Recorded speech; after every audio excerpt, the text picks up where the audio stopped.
Hi, I'm gay.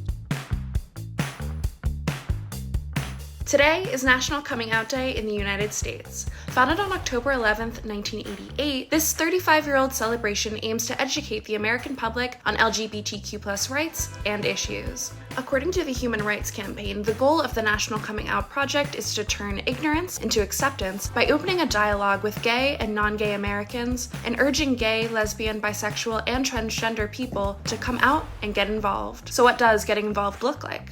According to this HRC pamphlet, the first step is to make a commitment every day to tell the truth about yourself to others. In that spirit, the messenger sat down with content creator Eric Sedeño. Eric has built a large online following by regularly sharing funny stories about being gay on social media, his zine, Spilt Feelings, and his podcast, Gay and Afraid. When did you come out? Yesterday.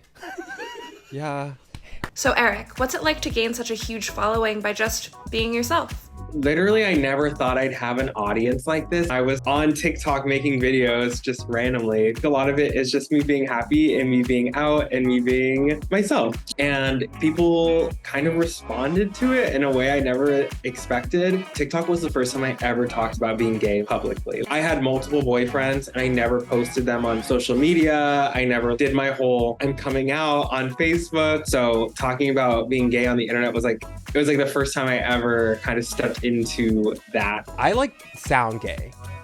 You hear me talk, you're like, oh, I know. Gay. And I'm glad people liked it. I genuinely am and always have been a sunshiny person. And I think that more than anything, all I've ever wanted to do is just make people laugh and smile. I think that the platform I have right now is kind of built on me being happy and excited for myself. And I hope that people can relate to me and I can brighten their days, even if it's not necessarily through direct empowerment of me saying certain things. I feel like people see my joy and kind of absorb it. Putting yourself out there online sounds like it went pretty smoothly for you, but it must have been nerve-wracking since so many people can leave all kinds of comments.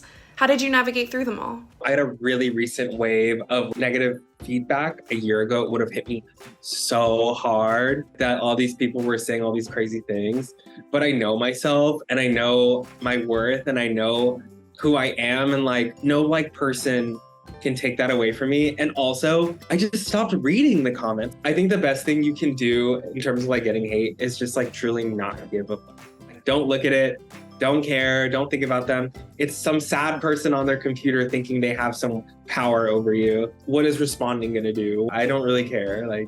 It's not going to stop me. And I'm really lucky to have an audience who's engaged and cares about me and wants to see me happy and thriving. One time I was walking around Washington Square Park and this girl ran up to me and she's like, I love you so much. You're one of the reasons I came out. It hit me whoa, that's really crazy. I never thought me just existing and making funny videos and talking about being gay and all these things. I never thought that it could equate to someone wanting to be out or someone wanting to live their life a little bit more authentically.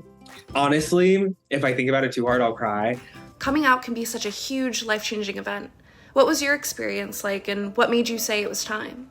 So me coming out to my mom, I sat in a chair behind her, I started crying immediately. And she's she knew exactly what was coming. She's like, do I need to go get your dad? And I was like, yeah. And I was like, I'm gay. And my mom and dad were like, yeah.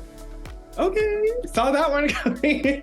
I came out to them when I was 21. The confidence in my queerness came after college. I moved out of Texas and moved to New York. And I think that's where I really found myself. I really didn't have my first gay best friend until I was living in New York. And that really shifted everything for me. I think that's why so many people are coming out right now as non-binary, trans, gay, bisexual. It's because you see people who are having the same experience as you, and sometimes you can't piece it together until it's right in front of you. For me, that was New York. And for a lot of people, I think it's the internet. And how do you think the internet is impacting the LGBTQ+ community?